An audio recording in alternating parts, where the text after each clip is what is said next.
Academia VRS. Hablando de VRS con Constancio Medrano. El corazón del VRS. Buenos días, pues nada, hoy tengo el honor y el placer de estar acompañada por el doctor Constancio Medrano López, jefe de servicio de cardiología pediátrica, coordinador del área del corazón infantil en el Hospital Gregorio Marañón en Madrid, también secretario de la Comisión de Investigación, profesor asociado de Pediatría de la Universidad Complutense y presidente de la Sociedad Española de Cardiología Pediátrica y Cardiopatías Congénitas. De manera que no se me ocurre nadie mejor para que podamos discutir sobre el VRS y concretamente el corazón del VRS. Buenos días, Constancio. Buenos días, Irene. Nada, muchas gracias por la presentación. Un placer estar contigo y con todo el universo VRS para hablar sobre la repercusión del VRS en los niños con cardiopatías. Pues muchas gracias a ti por estar aquí con nosotros, porque bueno, la verdad es que siempre la infección por virus respiratorio sincitial nos ha preocupado a los pediatras en general, pero a los cardiólogos en particular. Y un poco quería que nos comentaras a qué se debe esa preocupación que podamos tener con los pacientes cardiópatas. Cuéntanos un poquito. Bueno, pues en primer lugar, los pacientes con cardiopatías congénitas hemodinámicamente significativas, que ahora comentaremos de qué hablamos, pues son pacientes de alto riesgo. La interacción de una infección respiratoria como la bronquiolitis y específicamente la causada por el virus respiratorio sincitial con pacientes que tienen situaciones hemodinámicas producidas por su cardiopatía alteradas, esa interacción produce cuadros mucho más severos y ya lo sabemos desde hace muchos años. Sabemos que esos niños ingresaban más en el hospital, ingresaban además más en las unidades de cuidados intensivos y suponían un aumento de la mortalidad. Cuando ingresaban en las unidades de cuidados intensivos, su pronóstico era peor que el de otros niños sin cardiopatías y sabemos también desde hace mucho tiempo que interfieren con las cirugías. Son niños que habitualmente están estables en situaciones de lactante, pendientes de una cirugía y nos alteraba el calendario quirúrgico, tenían riesgo de prolongar su ventilación mecánica en el posoperatorio y debíamos esperar a que pasara ese cuadro tanto agudo como subagudo para poder operarles, con lo cual no solo influía directamente en la clínica del paciente, sino en su pronóstico y manejo quirúrgico. Efectivamente, sí que es algo entonces a tener en cuenta por eso, porque esta infección nos podría hacer como que se complicara un poco el curso de los pacientes, tanto en el momento agudo como para su patología de base, nos estabas explicando. Porque ¿hay alguna diferencia en cómo es la infección realmente en este tipo de pacientes? Nos comentabas que podía ser más severo. ¿A qué te refieres con la severidad? Bueno, pues la severidad se refiere a las tasas de hospitalización.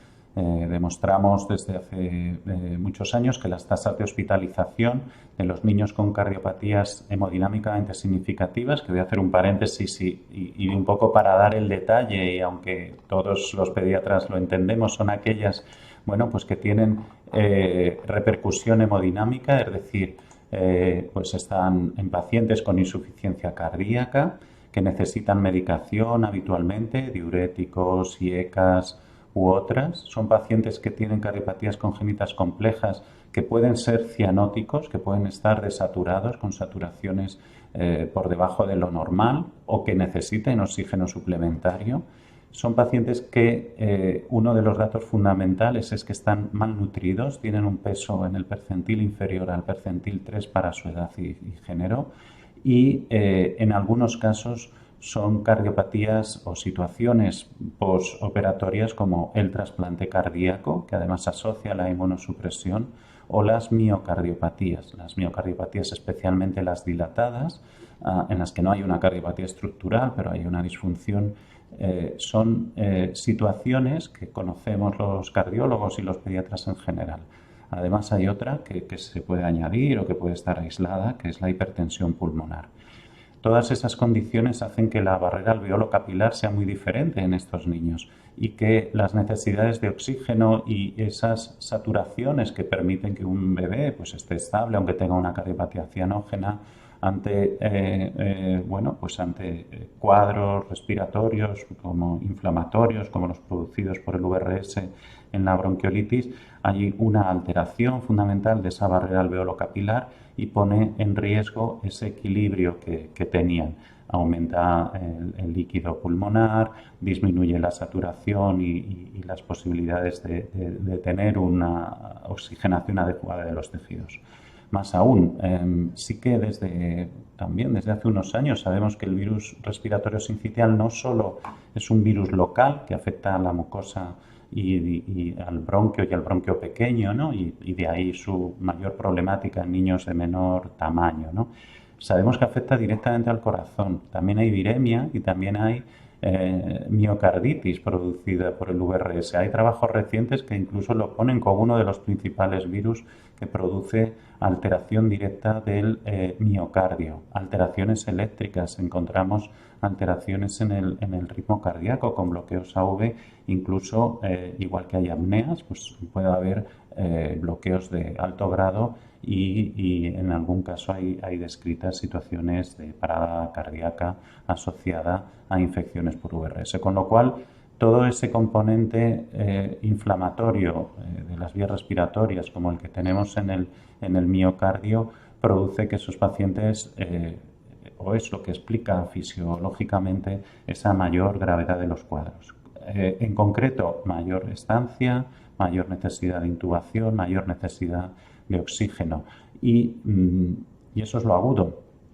En lo crónico estamos muy preocupados también, igual que en el resto de pacientes, sobre todo en los prematuros, nos preocupa pues, la repercusión en su árbol respiratorio, el asma futuro. Nosotros estamos muy preocupados sobre todo en un grupo de pacientes que son los corazones univentriculares, que tienen un futuro en el que sabéis que les operamos y no pasa la sangre, en el caso de la sangre que va al pulmón por una bomba, situaciones como Glenn, Fontan, etcétera, que están muy condicionados porque la presión pulmonar no sea elevada, que usamos vasodilatadores pulmonares, incluso con presiones bajas para favorecer ese flujo, pues creemos que ahí puede haber cierta alteración también de esa dinámica cardíaca y esos pacientes son los que más nos preocupan. De hecho, tenemos muchas discusiones sobre los niños que crecen, por ejemplo, con un Glenn, corazón univentricular, Glenn, 6 meses, que pasan el año, pues ese es su grupo de pacientes cuando tienen infecciones más graves, aunque su envergadura, su talla o sus vías respiratorias sean más grandes. Uh-huh.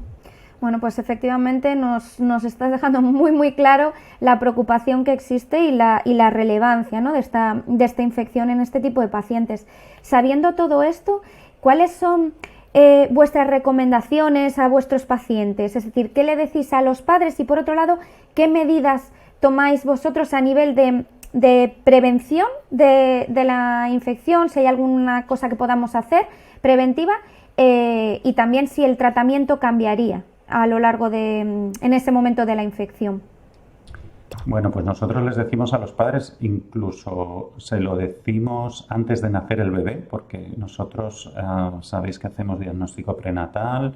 Afortunadamente muchas cardiopatías complejas están diagnosticadas intraútero y cuando les contamos el plan, cuando les contamos que tienen que operarse, si es una cardiopatía que necesita cirugía neonatal, cuando les contamos los resultados de la cirugía y cuando les contamos los cuidados que van a tener que hacer, cuestiones como si van a poder ir a la guardería o van a necesitar algún tipo de profilaxis, ahí hablamos también del VRS.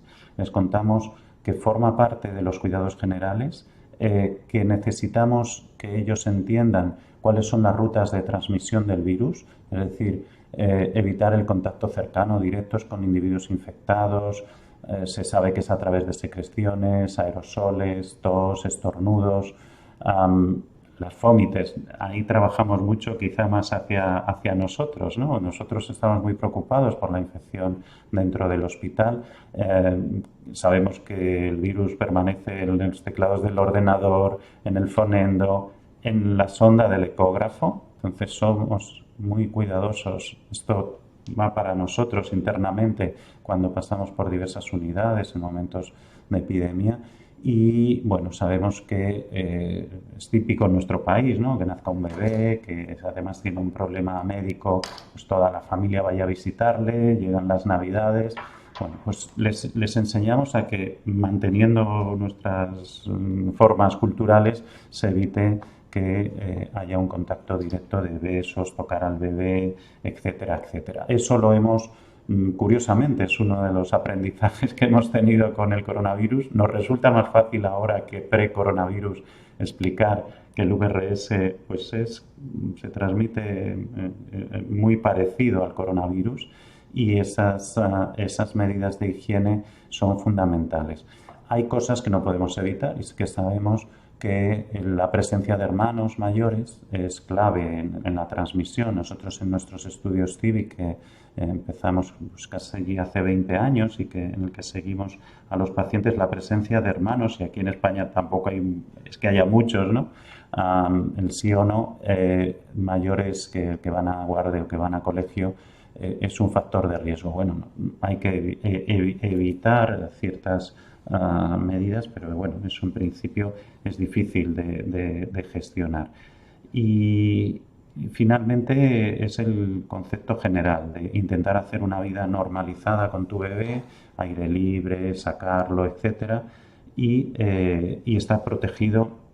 Les explicamos también que no existe vacuna a día de hoy y que tenemos anticuerpos monoclonales específicos que en el grupo que están indicados, y tenemos la recomendación de uso de palivizumab desde el ensayo clínico que aparece en el año 2003, liderado por Dr. Feltes y adaptado con las recomendaciones que hemos ido haciendo las diversas sociedades científicas. Nosotros tenemos un consenso desde el año 2009 bastante estable por el que nos seguimos la mayoría de los cardiólogos pediátricos españoles, e incluso otros países y sociedades científicas siguen nuestras recomendaciones.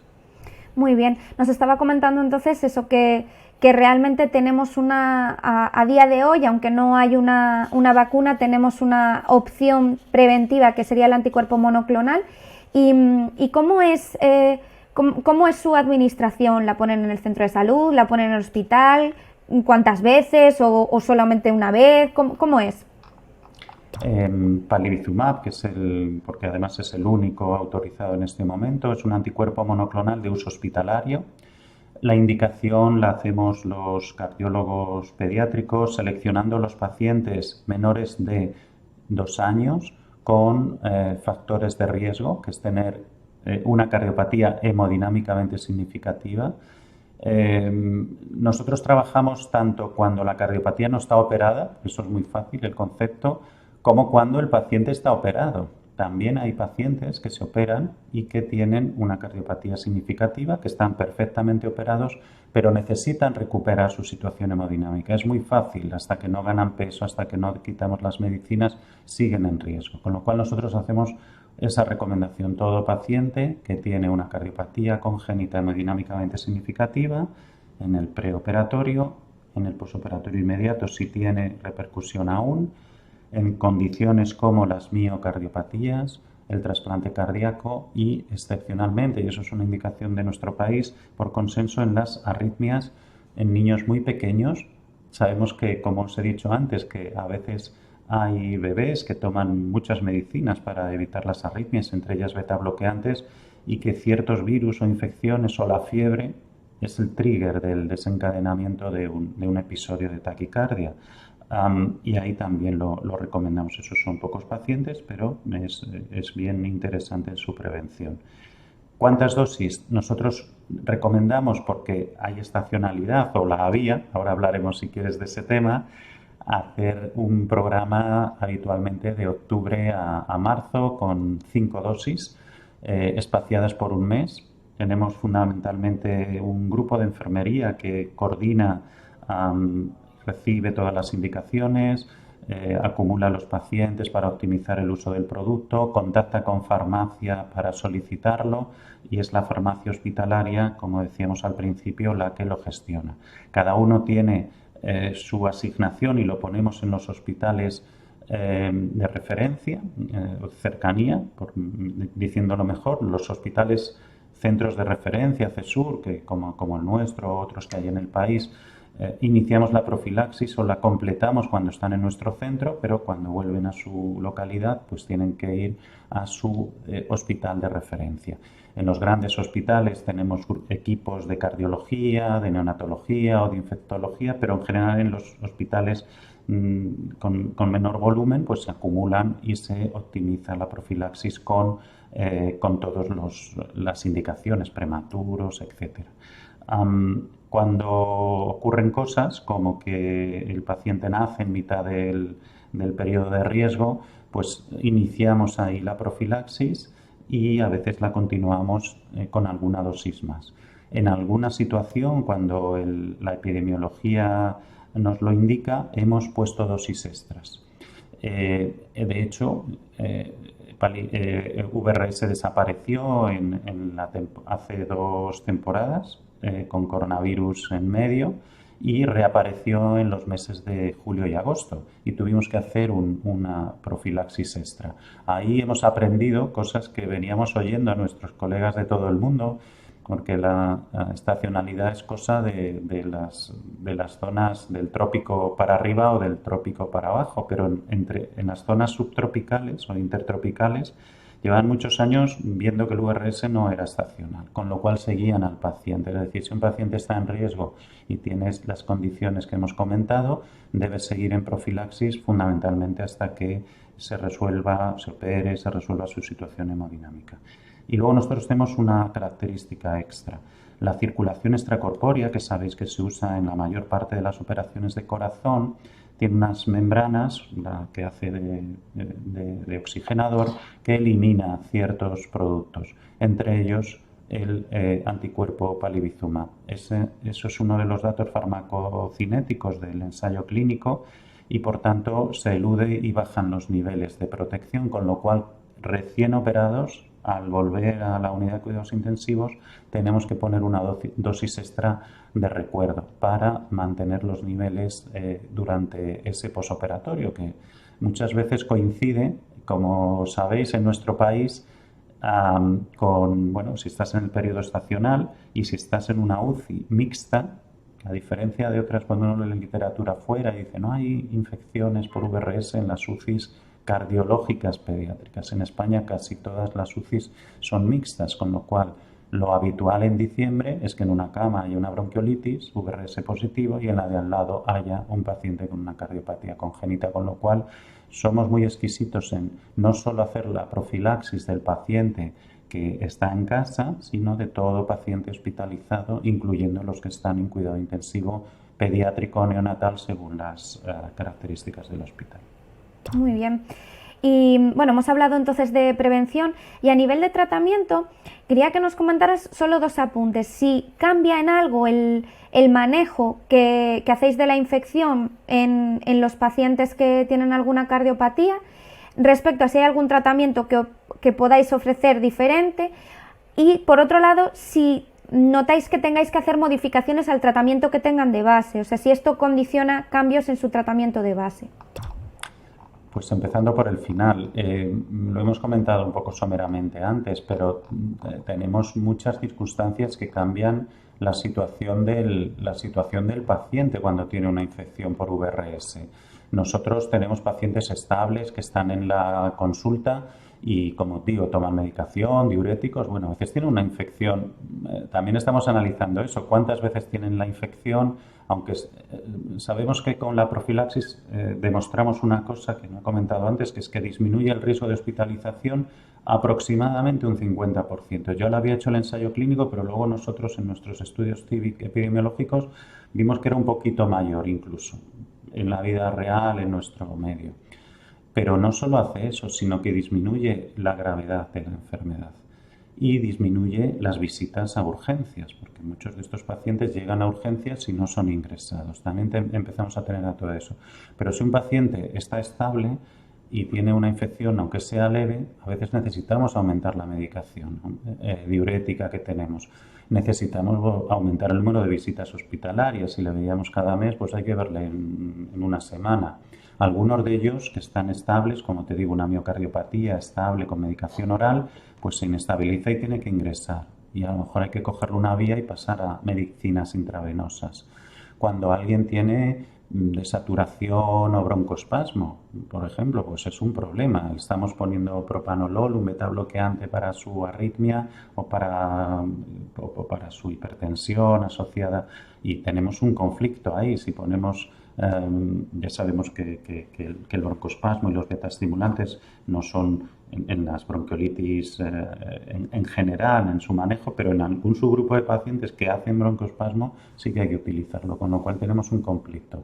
Hemos tenido pacientes en las unidades de cuidados intensivos, por ejemplo, en lista de espera de trasplante, con un dispositivo de asistencia ventricular tipo Berlin-Hart o de otro tipo, que estaban muy bien, despiertos, respirando, han tenido una infección por VRS y hemos estado dudando si después de intubarles hay que dar el siguiente paso, que es volver a pasar a ECMO, por ejemplo, deslistarles para no trasplantarles durante ese periodo. Es decir, tenemos un montón de condicionantes que hacen aumentar la clínica o empeorar la clínica de base del paciente cardiológica, y todo esto aumentar los recursos hospitalarios. Quiere decir, que cuando alguien no se puede operar en su momento, cuando retrasamos el tiempo de extubación porque ha adquirido una infección dentro de su posoperatorio, pues es un problema importante.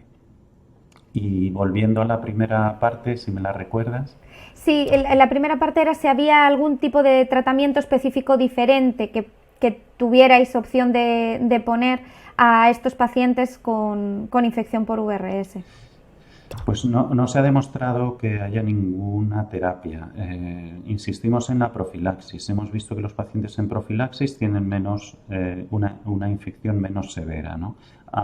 Se ha utilizado de forma fuera de ficha técnica el uso del propio palivizumab intravenoso en cuadros muy severos. Creemos que VRS, como otros virus, lo que hace es un trigger y que tienes una fase muy precoz en la que quizá la existencia de anticuerpos y esa viremia que comentábamos, ¿no?, pueda ser bloqueada, pero cuando entramos en las fases de paciente muy grave, creemos que ahí ya estamos en la segunda parte, que es un proceso inflamatorio sistémico muy difícil de controlar con la herramienta profilaxis. Uso de fármacos antivirales, históricamente hemos usado ribavirina, pero no hemos visto que ninguno de ellos a día de hoy pueda ser útil. Es decir, seguimos con las medidas generales, con el manejo inespecífico de una infección respiratoria o de un distrés respiratorio severo, que a veces requiere, pues como hemos dicho, asistencia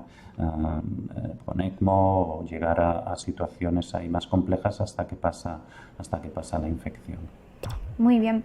Y ahora una pregunta un poco más filosófica, pero me gustaría saber ¿qué le pedirías al futuro?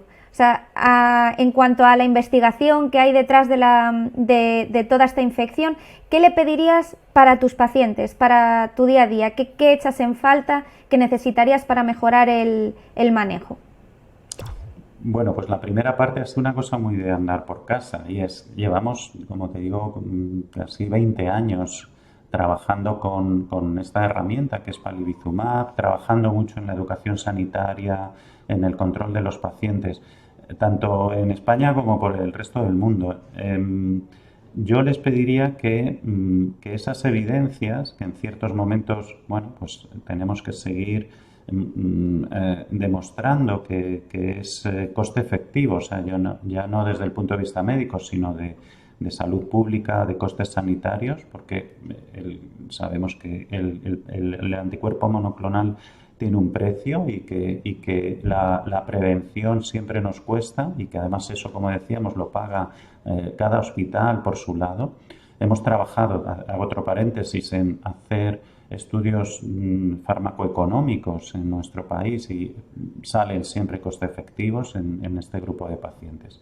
O sea que yo pediría, uno, que se apliquen esas recomendaciones que venimos haciendo. A veces se da la paradoja de que, digamos, morimos de éxito, y también hay trabajos ahí del doctor Sánchez Luna que lo demuestran, y es que epidemiológicamente aquellos pacientes que han estado mejor protegidos en los últimos años han ingresado menos. Con lo cual, si a un residente tú le preguntas si cree que niños ven en la unidad de cuidado intensivo que tienen infecciones severas por VRS, no te va a listar ni los cardiópatas ni los prematuros, te va a listar pacientes multipatológicos, un niño neurológico, un paciente con síndromes.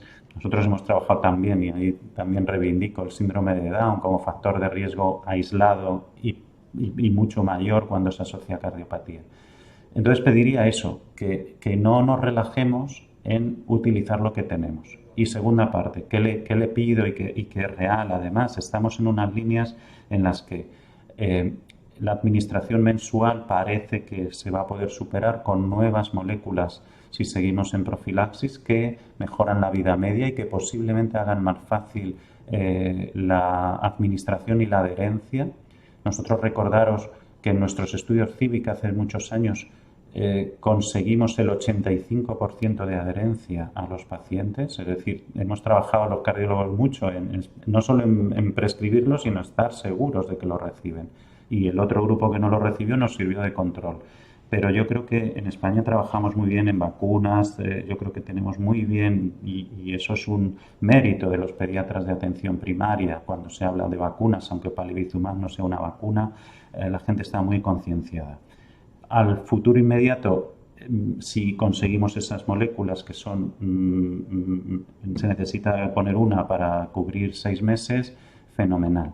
Estamos trabajando en esos ensayos clínicos y tenemos datos preliminares muy halagüeños.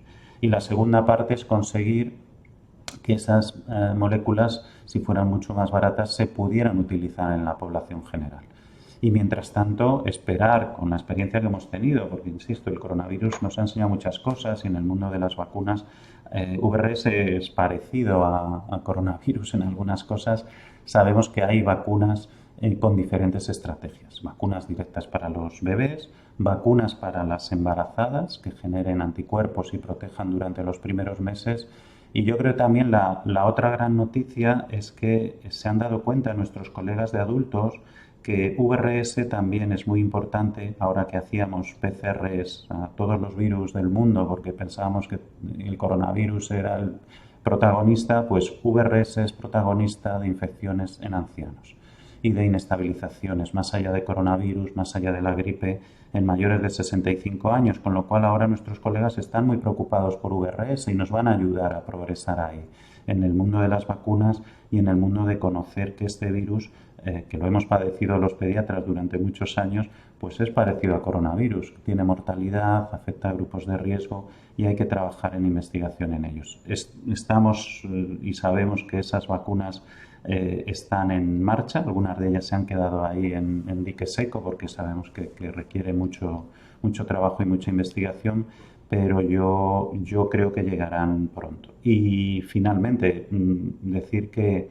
VRS es un problema a nivel mundial y global, igual que coronavirus, y que todas estas vacunas o nuevos anticuerpos deben llegar a todo el mundo. Yo trabajo en una ONG que tiene como lema, pues que ningún niño con cardiopatía se quede sin tratamiento y ningún niño con cardiopatía, nazca donde nazca, se quede sin profilaxis por VRS, porque ese es un concepto, cuando discutimos con nuestros amigos los cirujanos, por ejemplo, ¿no? Cómo mejorar un programa de cirugía cardíaca y bajar la mortalidad o la estancia hospitalaria en un 1 o un 2%, porque, lo hacemos realmente bien, ¿no? Pues a lo mejor la bajas si los problemas médicos, incluyendo infecciones respiratorias, VRS, nutrición, cuestiones pediátricas, ¿no? que son muy importantes, eso es lo que impacta más en los programas muy avanzados. Y en los menos avanzados también impacta muchísimo. Entonces, le pediría eso, que además lo que podamos encontrar podamos aplicarlo en todo el mundo a un coste-efectividad adecuado. Estupendo. Pues muchísimas gracias. La verdad es que ha sido un placer poder tener esta charla contigo. Podríamos estar horas, hay que valorarlo, hacer nuevas ediciones, porque la verdad que creo que hemos aprendido mucho de tu experiencia, que es muy amplia, y sobre todo pues de muchos aspectos, y de no olvidar que el paciente con una cardiopatía congénita merece no ser olvidado, ni mucho menos para la infección por virus respiratorio sincitial, que aún hay esperanza, pero que todavía hay trabajo por delante, ¿verdad? Pues nada, lo dicho, muchísimas gracias, un placer, y nada, esperamos poder contar contigo en otra nueva conversación. Pues encantado, y cuando queráis, un placer para mí también.